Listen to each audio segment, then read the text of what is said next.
ಸ್ನೇಹಿತರೆ, ತನುಜಾತೆ ಯೂಟ್ಯೂಬ್ ಚಾನೆಲ್ಗೆ ಸ್ವಾಗತ ಸುಸ್ವಾಗತ. ಗೆಳೆಯರೇ, ಹಿಂದಿನ ಕಾಲದಲ್ಲಿ ವಂಗದೇಶ ಅಂತ ಕರೆಯಲ್ಪಟ್ಟ ಪಶ್ಚಿಮ ಬಂಗಾಳ ಕಳೆದ ಸುಮಾರು ದಶಕಗಳಿಂದ ಅಲ್ಲಿನ ಹಿಂದೂಗಳ ಪಾಲಿಗೆ ಅಕ್ಷರಶಃ ನರಕದಂತೆ ಕಂಡಿದ್ದನ್ನ ನೀವು ನೋಡಿದ್ರಿ. ಯಾವ ನೆಲದಲ್ಲಿ ಸುಭಾಷರು, ಚೈತನ್ಯರು, ರಾಮಕೃಷ್ಣ ಪರಮಹಂಸರು ಹುಟ್ಟಿದ್ರೋ, ಯಾವ ನೆಲದಿಂದ ಸ್ವಾಮಿ ವಿವೇಕಾನಂದರು ಹುಟ್ಟಿ ಸನಾತನ ಹಿಂದೂ ಧರ್ಮ ಮತ್ತದರ ಅರ್ಥವನ್ನ ಜಗತ್ತಿಗೆ ಸಾರಿ ಹೇಳಿದ್ರೋ, ಅದೇ ನೆಲದಲ್ಲಿ ಇಂದು ಹಿಂದೂ ಸಮಾಜ ಕಳೆದ ದಶಕಗಳಿಂದ ಅನುಭವಿಸಿದ ದಾರುಣ ಕಥೆ ಕೇಳಿದ್ದೀರಿ. ಕೊನೆಗೂ ಆ ಕಥೆಗೆ ವ್ಯಥೆಗೆ ತಿಲಾಂಜಲಿ ಇಟ್ಟು ಹಿಂದೂ ಅಸ್ಮಿತೆ ಪುನರ್ಸ್ಥಾಪಿಸುವ ಕಾಲ ಬಂದಂತಿದೆ. ಈ ದೇಶ ಆವಾಗ ಭಾರತ ಪಾಕಿಸ್ತಾನ ಅಂತ ಆಯ್ತೋ, ಅಂದಿನ ದಿನದಿಂದಲೇ ಹಿಂದೂಗಳ ಅವನತಿಗೆ ಮೊದಲ ಮೊಳೆ ಹೊಡೆದಾಗಿತ್ತು. ಆ ಪಾಕಿಸ್ತಾನ ಪೂರ್ವ ಮತ್ತು ಪಶ್ಚಿಮ ಆಗಿದ್ದಂತೂ ಇನ್ನೊಂದು ಅಧೋಗತಿಗೆ ದಾರಿ ಮಾಡಿಕೊಟ್ಟಿತ್ತು. ಜೊತೆಗೆ ಹುಟ್ಟಿ ಬೆಳೆದು ಅಣ್ಣ ತಮ್ಮತರ ಇದ್ದ ಮುಸ್ಲಿಮರು ಕೂಡ ಹಿಂದೂಗಳ ಮೇಲೆ ನಡೆಸಿದ ಅತ್ಯಾಚಾರ, ಕೊಲೆ, ಸುಲಿಗೆ ಒಂದಾ ಎರಡ?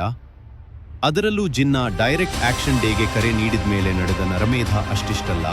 ಇದನ್ನ ತಡೆದೇ ಹೋದ್ರೆ ನಮ್ಮ ನಾಶನೇ ಆಗುತ್ತೆ ಅನ್ಕೊಂಡ ಗೋಪಾಲಪತ ಎಂಬ ಹಿಂದೂ ಸೇನಾನಿ ಸಂಘಟಿತ ಹೋರಾಟ ಮಾಡಿ ಏಟಿಗೆ ಎದುರೇಟು ಎಂದು ತೋರಿಸಿಕೊಟ್ಟನು.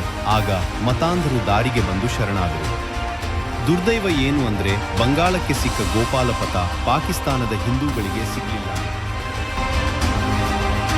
ಸ್ನೇಹಿತರೆ, ಸ್ವತಂತ್ರ ಬಂದ ನಂತರ ಕಮ್ಯುನಿಸ್ಟರ ಆಡಳಿತಕ್ಕೆ ಸಿಕ್ಕು ಎಡಚರ ಚಿಂತನೆಗಳ ಮೂಲಕ ಪಶ್ಚಿಮ ಬಂಗಾಳ ತನ್ನ ಅಸ್ಮಿತೆಯನ್ನೇ ಕಳೆದುಕೊಳ್ಳುವ ಹಂತಕ್ಕೆ ತಲುಪಿತು. ನಂತರದಲ್ಲಿ ಬಂದ ಟಿಎಂಸಿ ಸರ್ಕಾರ ಒಂದು ಹೆಜ್ಜೆ ಮುಂದೆ ಹೋಗಿ ದೇಶದ ಭದ್ರತೆಗೆ ಧಕ್ಕೆ ತರುವಂತ ಕೆಲಸಕ್ಕೆ ಕೈ ಹಾಕ್ತು. ಬಾಂಗ್ಲಾದೇಶದ ಅಕ್ರಮ ವಲಸಿಗರಿಗೆ ನೆಲೆ ಕಲ್ಪಿಸಿ ಆಧಾರ್ ಕಾರ್ಡ್, ವೋಟರ್ ಐಡಿ, ಈ ದೇಶದ ನಾಗರಿಕನಿಗೆ ಯಾವ ಸೌಲಭ್ಯ ಸಿಗಬೇಕೋ ಆ ಎಲ್ಲ ಸೌಲಭ್ಯಗಳು ಅಕ್ರಮ ವಲಸಿಗರಿಗೆ ಕೊಡಲಾಯಿತು. ಗಡಿ ಬೇಲಿ ಹಾಕುವ ವಿಚಾರದಲ್ಲಂತೂ ಕೇಂದ್ರಕ್ಕೆ ಸಹಕಾರ ನೀಡದೆ ತುಷ್ಟೀಕರಣ ಮಾಡ್ತಾನೆ ವೋಟ್ ಬ್ಯಾಂಕ್ ಭದ್ರಪಡಿಸುವ ಕೆಲಸ ಮಾಡಿತು.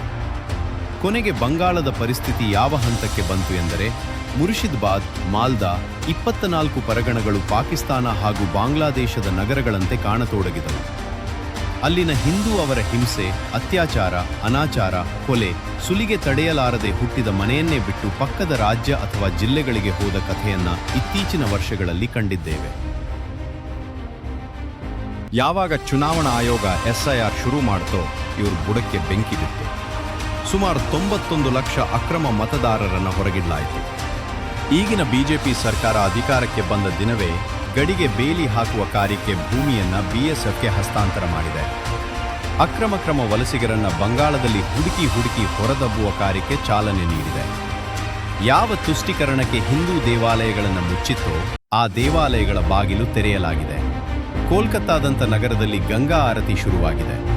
ಕಾಳಿ ಮಾತೆ ತನ್ನ ಕಣ್ಣನ್ನು ದುಷ್ಟ ಸಂಹಾರಕ್ಕೆ ಹರಿಸಿದ್ದಾಳೆ ಎಂದು ಅನ್ನಿಸ್ತಿದೆ.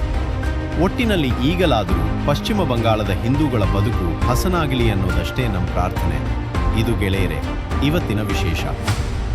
ಹೆಚ್ಚಿನ ವಿಡಿಯೋಗಳಿಗಾಗಿ ತನುಜಾತ ಯೂಟ್ಯೂಬ್ ಚಾನೆಲ್ನ ಸಬ್ಸ್ಕ್ರೈಬ್ ಮಾಡಿ. ಹೊಸ ನೋಟಿಫಿಕೇಷನ್ಗಾಗಿ ಪಕ್ಕದಲ್ಲೇ ಇರುವ ಬೆಲ್ ಐಕಾನ್ ಪ್ರೆಸ್ ಮಾಡಿ. ಜೈ ಹಿಂದ್, ಜೈ ಕರ್ನಾಟಕ.